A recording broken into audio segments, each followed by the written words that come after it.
ਤੇ ਨਸ਼ੇ ਹੁੰਦੇ ਨੇ ਚੰਗੀਆਂ ਸੰਗਤਾਂ ਦੇ, ਬੇਲੀ ਜੇਕਰ ਜੋੜਦੇ ਹੋਵਣ, ਪੂਰੀ ਜ਼ਿੰਦਗੀ ਸਾਂਭ ਕੇ ਲਈ ਵਤੀਏ, ਜਿਹੜੇ ਲੱਗਦੇ ਲੋੜਦੇ ਹੋਵਣ।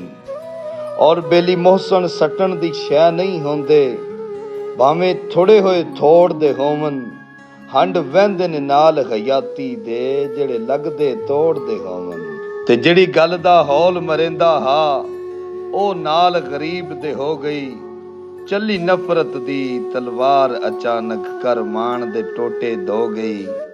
ਘਰ ਉਜੜਿਆ ਵੇਖ ਕੇ ਲੱਗਦਿਆਂ ਦੀ, ਉੱਕਾ ਆਮਦ ਰਫਤ ਖਲੋ ਗਈ। ਅੱਛਾ ਰੱਬ ਲਈ ਵਕਸੀ ਲੱਗਦਿਆਂ ਦੀ, ਚਲੋ ਦਰਦ ਸਿਆਬ ਤਾਂ ਹੋ ਗਈ।